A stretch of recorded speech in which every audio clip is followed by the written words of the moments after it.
అంబటి రాంబాబు గారి పనితీరు మీకు నచ్చిందా? ఆయనకేమండి భలే వాళ్ళే కలర్ఫుల్ చీర కనపడితే కళ్ళుకి ఆర్పకుండా చూస్తాడు. మరి రోజా గారు మంచిగా చేస్తున్నారంటారా? అసలు ఆమెకేం తెలియదయ్యా, ఆమె సంగతి తీసేయి అసలు. ఎమ్మెల్యేల పనితీరు పట్ల మీరు సంతృప్తికరంగా ఉన్నారా? సంతృప్తి తీసేస్తే కారంగానే ఉన్నాం. ఈసారి మొత్తం మేమే గెలుస్తామని చెప్తున్నారు కదా ఆయన. ఎవరైనా జగన్మోహన్ రెడ్డి గారు ముఖ్యమంత్రి గారు ఇంతకుముందు మా ఇంట్లో 13 ఓట్లు ఉన్నాయి. ఎందుకు చేసిన పాపం చెప్పుకుంటే పోద్దని ఎగేసుకొని వెళ్ళి గుద్దాం. అర్థమైందా? ఈసారి మేము వెయ్యకపోగా ఇంకో 13 జడదెంగుతా. పవన్ కళ్యాణ్ గారు మంచి వైపు ఉంటాడు, మంచి చేద్దాం అనుకుంటాడు. ఆ రెండు మనకు నచ్చవుగా, అందుకనే ఎట్టున్నాం. మీరే అంటున్నారు కదా మంచి వైపు ఉంటాడని, ఎందుకు గెలవరంటారు? మంచి కాబట్టే గెలవరయ్యా.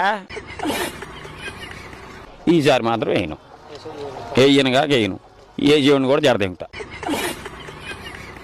ఏముందయ్యా చంద్రబాబు ఎందుకు రావాలంటే, ఇంతకుముందు చంద్రబాబు నాయుడు ఉన్నప్పుడు మేము కిరాణా షాప్కి వెళ్తే కారం కొనాలంటే అది ఒక్కటే మాట పుట్టేది. ఇప్పుడు మిగతా అన్నీ మాట పడుతున్నాయి.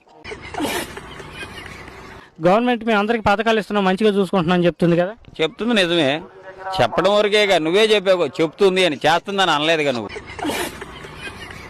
చిన్నపిల్లలకి అమ్మఒడైనా కానీ, రైతులకి రైతు బంధు పథకం అని 7,500 డబ్బులు వేయడం కానీ, ఆటో వాళ్ళకి 10,000 వేయడం కానీ, నాయి బ్రాహ్మణ సోదరులకు కానీ 10,000 వేయడం కానీ, ఇలాగా అందరికి డబ్బులు ఇస్తుందని చెప్తున్నారు కదా. నేను ఇచ్చిన డబ్బులు తీసిపోయి ఎవడికో ఇచ్చి నేను ఇస్తున్నానని నీ పేరు పెడతావేంది? మేం కట్టిన డబ్బులు కదా నువ్వు కడుతుంది. మరి అమ్మమ్మ ఒడి నాయనమ్మ ఒడి నా పేరు పెట్టాల్సింది నీ పేరు పెట్టుకుంటావేంది? మీ వాలంటీర్ వ్యవస్థ ఎలా పనిచేస్తుంది?